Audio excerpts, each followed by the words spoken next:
Welcome to episode 3 of the Strategist Playbook. Today we're going to be discussing a common problem faced by businesses all over, and that is that your content won't rank in Google.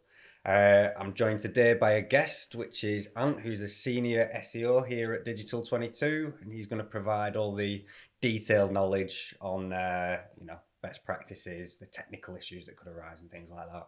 Yeah, thank you for having me. Yeah, you might recognize me from Trending Upwards. So. Oh, I knew you'd do that straight away. or your local champagne bar, perhaps. cut that. Right, so I'll throw it straight to you, Anne. If someone posed this question to you, my content's not ranking in Google, and you must hear it all the time as an SEO specialist. Yeah. What would your first port of call be? Because I've got a feeling it'd be different to mine.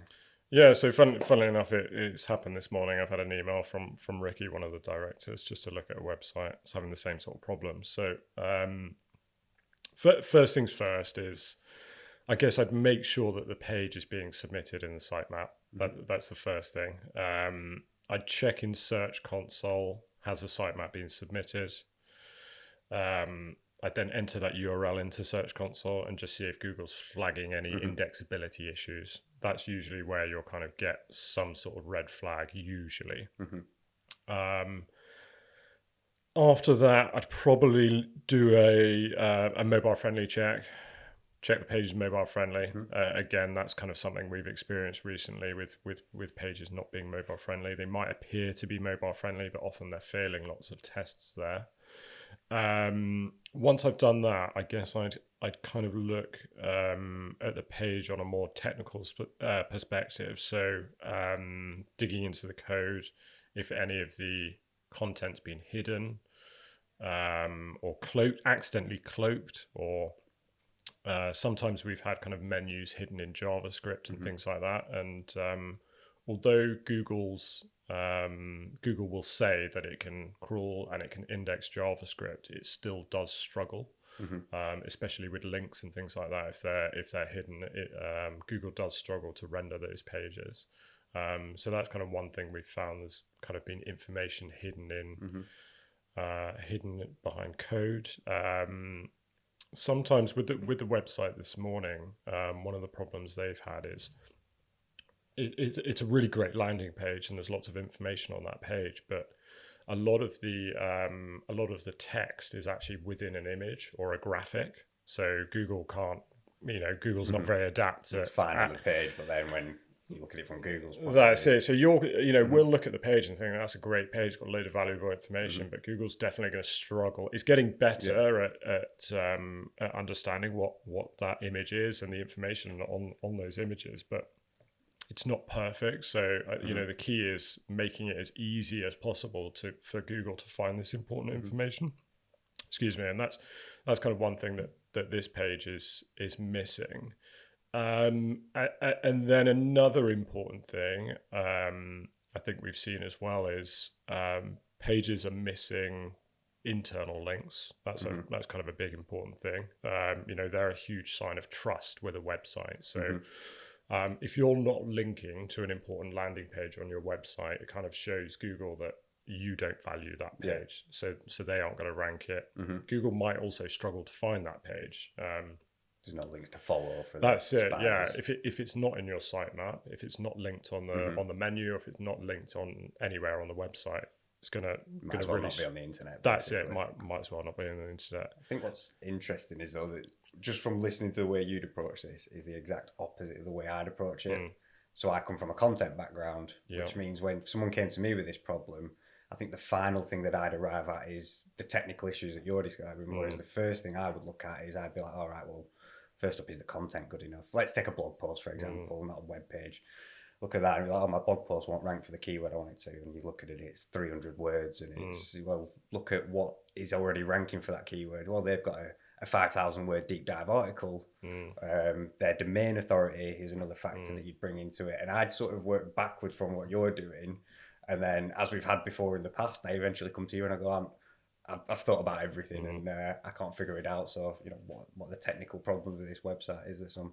And those things, that is very important as well. I think depending on how competitive the keyword is, you'll usually be able to get fairly average content ranking, usually somewhere in I think Google. that's the difference that people listening to this might not know is your content not ranking highly, as in, oh, I can't get it onto page 1, or is your content not ranking at all? And obviously you can use tools such as SEMrush and various other Ahrefs, all those sorts of things to see, if you're ranking at position 70, let's say arbitrarily, the content's been crawled, technically it is ranking. Yeah, then it's usually a content issue. The problem is the content issue, which I suppose if you were looking at this, someone could ask that question, kind of be misframing it as like, oh, my content won't rank. It's like, it will rank, it's just not good enough to rank anywhere that anyone will ever see it. And as we all know, if it's not on page 1, it might as well not be there at all. Yeah, absolutely. And I think one of the other struggles we've had is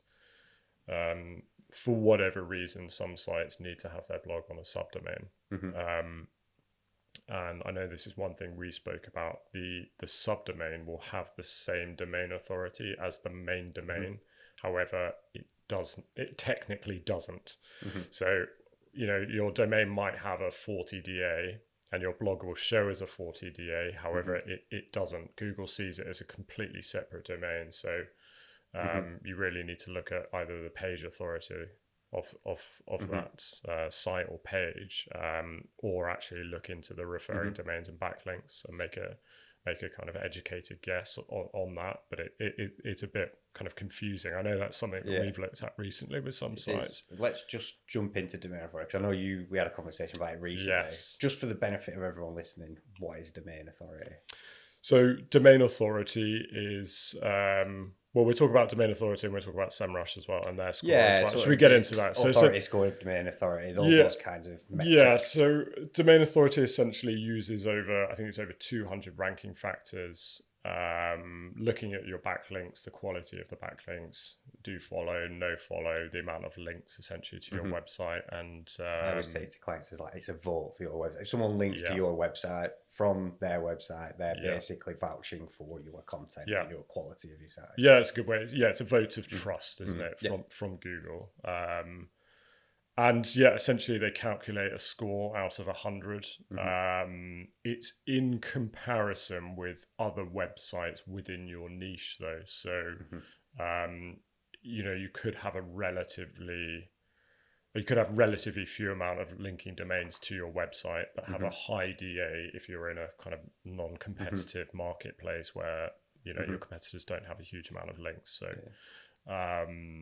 it's, but prior to DA, we had page rank, which, a lot of people will know about if they have been in SEO for quite some time. We used to have a nice little plugin that we could use and check your page rank, and sites with high page rank, there was a direct correlation between a high page rank and high rankings in Google. Nowadays, DA can be easily manipulated. That's what we were talking about. It almost becoming an out-of-date metric that we don't have anything better as of yet. It's definitely not something to hang your hat on. If you're proud of a high DA, it can mean nothing. It's quite easy to use kind of scraper tools and comment spam and things like that. I had to explain this to a friend the other day. He thought, because I think he'd got some advice saying, you need to improve your DA, which is good advice, obviously, if you want your content to rank. He then paid someone, I think it was a few £100, and they got him from, let's say arbitrarily, 10 DA to 50 DA in like 2 weeks, which is a red flag instantly, because how have you done that? That shouldn't be so easy to do. He was then like, well, the result is that my DA is higher. I was like, yeah, but Google's not looking at your domain authority and going, oh, you've got a high DA, I'm going to put your content up. It's basically an indicator rather than an actual, if you increase sessions, you have increased a metric. If you increase DA, it's an indicator of, oh, well, this is what you should be getting, and then your content should be doing better. It's not like a Google ranking factor as such. Yeah, it's one of the things that we've had that discussion with clients recently, isn't it? And it's kind of re-educating them that DA isn't necessarily there isn't necessarily a direct correlation there between a high DA and high rankings. No. You'll especially when we're doing outreach, you'll see a lot of sites that might have 50 DA, which is considered a very high DA. They do not rank in Google at all. And there's no value in getting a backlink from a website like that.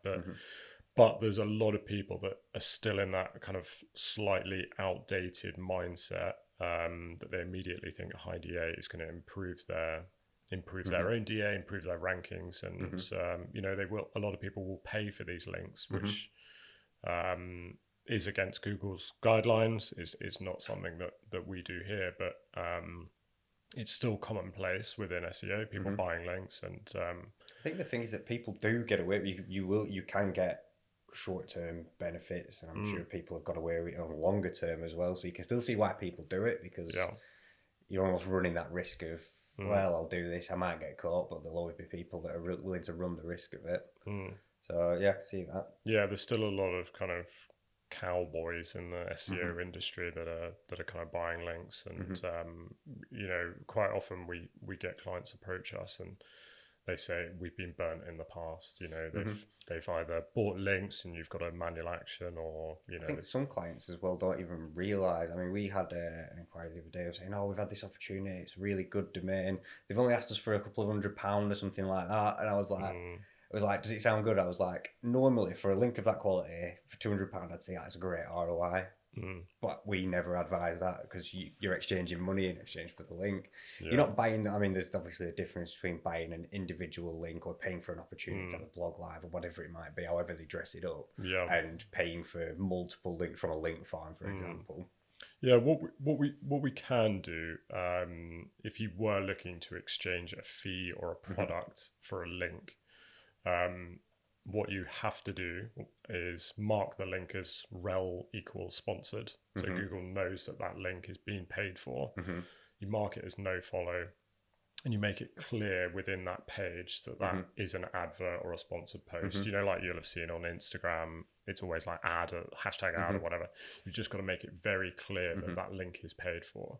Now with a nofollow link, you're not going to get any link equity from that. No. It's not going to pass any link juice, but if you get the traffic from that link, if it's something like that, if you're doing banner advertising, things like that, they're all going to be nofollow links. So you're not going to get any increase in rankings, but if it's going to be sending relevant traffic to your website, then that's kind of once upon a time, like directory listings and stuff, people used to go for volume of links, didn't they? And chuck it into forums and things like that, and obviously at one point I think it did work in that it used to be a link counting machine, Google essentially. So how many, just sheer number of links that you could get, and how many times could you mention that keyword on the page. So Google was at the beginning, it was really spammy, but I suppose the question being, obviously this is all around content not ranking in Google.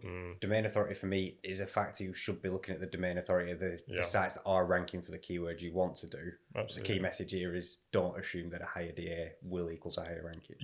It's important to use DA along with a number of other metrics as well. Just purely kind of building links on DA or looking at that as the only factor is just a bit naive, I guess. That's definitely something not to do. Make sure you use a lot of other factors. So we've talked about some of the technical reasons that it might not like coding issues that may occur. We've talked about DA.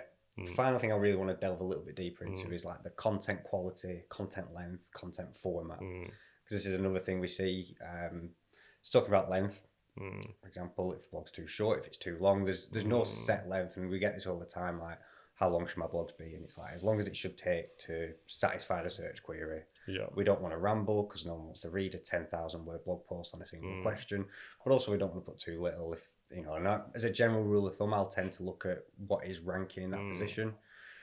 That's the kind of length that people are obviously enjoying. And then in terms of the quality, the writing, and also the format, quite often people are asking why they're not ranking for a blog article, and when you Google the keyword, it's like they're all videos. There's a reason people are using video for that format, and it's YouTube links that are ranking. But what's your take on that? I think there's certain phrases that kind of pop up in SEO, like content is king and things like this, and I think they get taken out of context, and people immediately think that for every page on their website they need 2,000 words or 1,000 up for even simple queries. I don't know about you, but there's certain questions when you're Googling, when you require an answer, they don't require 1,000 words. It's not that type of page. If I'm trying to edit something on my laptop, I don't need a definition of what a laptop is, like a huge guide of all this information, and a lot of people take that too far, don't they? And they create certain pages, and I think that can create a frustrating user experience. I think that's why featured snippets have been so great, because it can, if you include an answer within a blog, it's pulling it to the top of the thing. That's made that a little bit easier, I think. Yeah, and I think like you said, with the format of the content is really important. So if people, if it's some sort of review page or something, often including kind of a little synopsis about like a top level recommendation, because some people are lazy, they don't want to read 2,000 words. If you've got a kind of 150 liner at the top, which kind of summarizes the page, often those hyperlinked lists really help. Didn't read that. Yeah, that's it. Yeah, exactly. And like a review score, and then those hyperlinked lists as well that can take the user to those specific sections on the page. Like you said, an anchor link down to the like you said, with the frequently asked questions, they're often things that we try to incorporate within our content when we're building a page. And if you can quickly take the user to those sections and then it's important to look at the user journey then, isn't it? We've got a CRO team which kind of help with that user journey and make it as efficient as possible. So we're kind of working the user.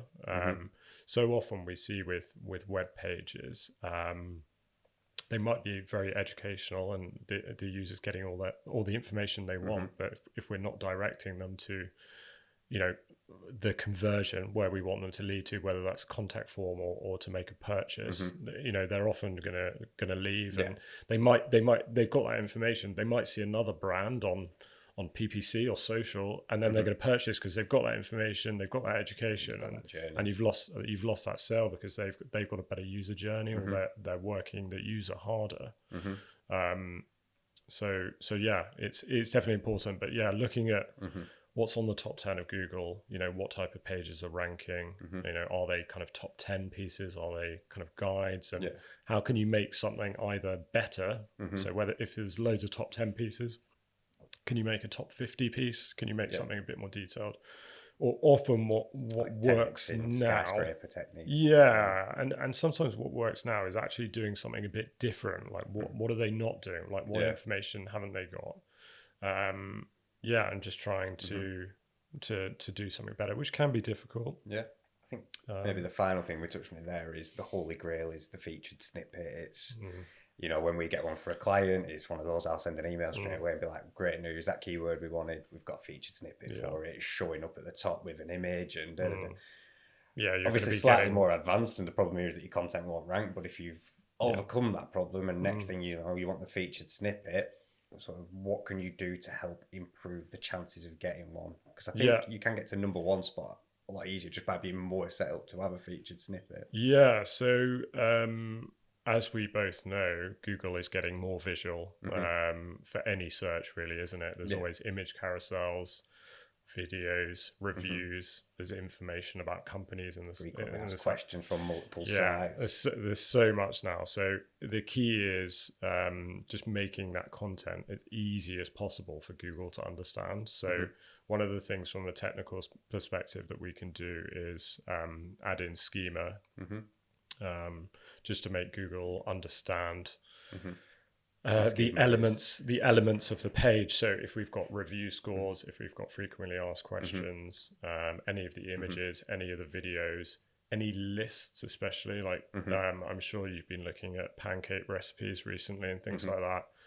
As soon as you Google, you can get a list of the ingredients. You don't have to click through in the website. You don't even need to click through. For the benefit of people listening, obviously schema is like structured data. It's just HTML, which you post into the corner of a web page that basically makes it really easy for Google to take that information and put it into the format that they use for a featured snippet. Yeah, it's not essential, but it's it definitely helps Google to pull that information into the search results.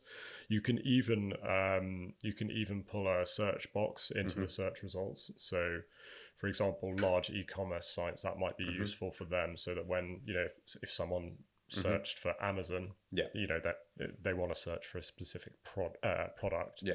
You can have a search result box within the search, and they can search directly from there and hit the landing page or product page directly, which is very useful. You know, it's all about that user journey. Yeah, exactly. Trying to answer that.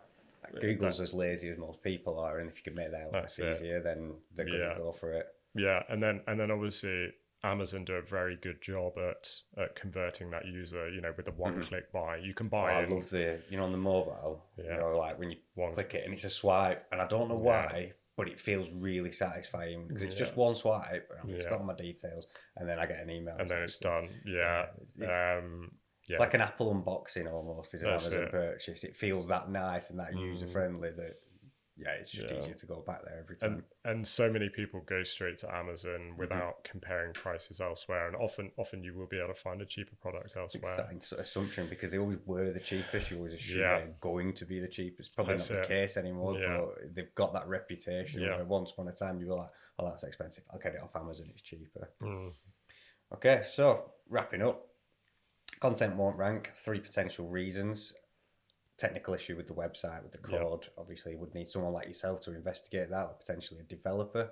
Yeah. Or ideally, the combination of an SEO and a developer. Yeah, absolutely. Second thing, check your domain authority. Have you got enough backlinks that are going to help you to compete with the top rankings? And this is usually in a case where you are ranking. Third, content quality. Is the content good enough? Is the content the right length? Is the content in the right format? And has the content got all the sort of things that you can do to help yourself get ahead? Yeah, and then with those backlinks as well, look at the internal links from your own website. You know, are you pointing enough pages from your own site? Can people navigate through your own site? That's it. Again, it's a trust factor, isn't it? With the backlinks and the internal links, it's all about trust and how much do you value that page. So yeah, we've got to make sure Google finds it. Is it crawlable? And is the content good? Once it's crawlable, yeah, that's it. That's is Google going to look at it and go, yeah, I want people to see that, or is it going to bury it on page 6? Yeah, but yeah, as you said at the beginning, it is quite common. We do get a lot of clients coming to us with this kind of problem, especially if we haven't built the websites. We're kind of trusting that the website's built well, it's indexable, and sometimes it's just not the case. If you don't have someone like us to lean on who will notice these, you could go years putting all sorts of efforts into a content strategy and not knowing that it could be a simple technical error that's stopping your blog from even being indexed in the first place. So, it's a really costly problem if it's there. Can even be things like sometimes developers will leave over a no index, or they'll block the site in robots and things like that. Sometimes it's kind of it's usually, that's why it's so important to have an SEO involved during a web project. So often it's an afterthought. It's kind of I've had my website built. Can you SEO it? And it's like, well, it's a bit late. I'll have one SEO, please. Yeah, that's it. Coming right up. And it's, you need to be involved just to make sure. We've had, we get clients coming to us and they're saying we've moved domains, we've lost loads of traffic, and it's so often they haven't done a redirect map properly, or sitemap's not been planned out and things like that. So which is quite a simple thing to do, but a really costly mistake. Exactly, yeah. So make sure you've got a good SEO and a good web strat involved. Anthony's Twitter handle. Thank you for joining us. Been a pleasure. Thank you for having me. Really good chat. I've enjoyed it. Yeah, thanks, mate. All right, see you back at work.